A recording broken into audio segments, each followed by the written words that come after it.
سلام، ما اومدیم با یه آموزش دیگه. برای این کار اول نختون رو اندازه دور موچتون 2 برابرش میگیرید، تا میکنید، از حلقه اون پلاکتون رد میکنید. این سوزنی که من دارم شکسته بوده، حالا ازش دارم به عنوان یه قلاب استفاده میکنم. به این شکل گره میزنیم. بچه‌ها حواسمون باید باشه هر دو طرف رو هم جهت هم گره بزنیم. اگر اینجا خط گره اومد رو، اونورم بعد یه جوری گره بزنیم که نخ بیاد رو. کارمون رو فیکس میکنیم محکم، صاف و صوف. تقریبا 50 سانت از نخ دستبندی میبریم.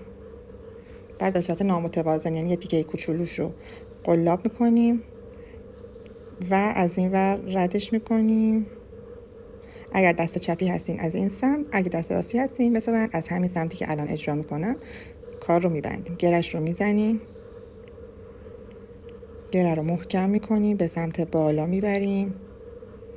بچه‌ها تمام مدت بر هم گرهتون محکم باشه، هم اندازه کشیدن نختون یکسان باشه. حالا من ممکنه توی آموزش خیلی دقیق نیارم، ولی نکتهش رو میگم که بدونین.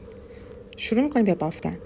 یکی در میون این بافت انجام شه، یه بار نخ روی این نخ زیری دستبندمون قرار میگیره و برای گره از زیر نخ رد میشه، گرهمون زده میشه. دفعه بعدی نخ از زیر این نخ رد میشه، از رو گره میخوره. به همین ترتیب یکی در میون تا جایی که اندازه دستبندمون میخوایم باشه، نصفش البته، این گره رو میزنیم و جلو میریم. یکی در میون.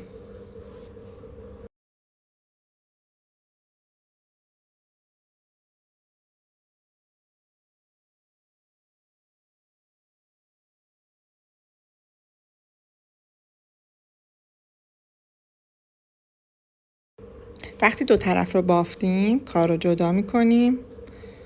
نخ اضافه رو میچینیم، یه کوچولو فاصله میذاریم، با فندک میسوزونیمش و من خودم همونو سریع روی کار میخوابونمش که خیلی اضافه نمونه. هر دو طرف بندمون رو به همین شکل میسوزونیم.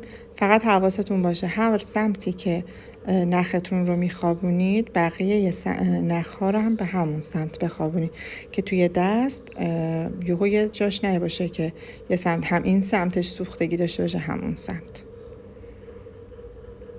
به این شکل الان بندامون آماده شده. حالا باید بریم گرهی بزنیم که این دوتا بند رو به هم نزدیک کنه.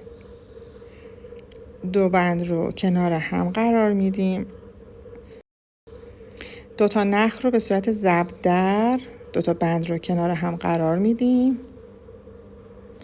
بعد با چسب فیکسش میکنیم کاملا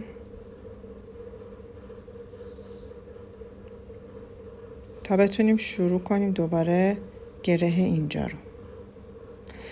دقیقاً گرهی که اینجا میزنیم مثل همون گرهی که برای هر بند زدیم، حدود 20 سانت از نخ دستبندی میبریم و در جهت همون هلال هایی که گره زدیم، حواستون باشه همون جهت شروع میکنیم به گره زدن مثل اول بافت دستبندمون.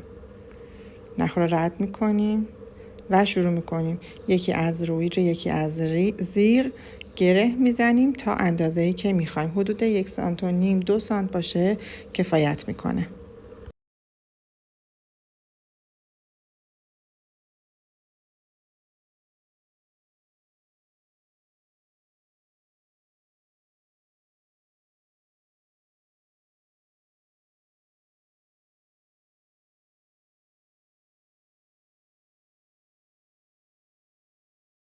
کار رو جدا میکنیم از میزمون و دقیقاً مثل بند هر دو طرف بند اضافه نخ اضافه رو میچینیم، با فندک میسوزونیم خیلی خوب و دقیق که این بعداً باز نشه. خب همونطور که میبینین اگر اینو کامل بکشیم بندها از توی گره در میان، پس بعد انتهاشون یه مهره یا مروارید چیزی بزنیم که باعث بشه این کارها از توی گره در نیان.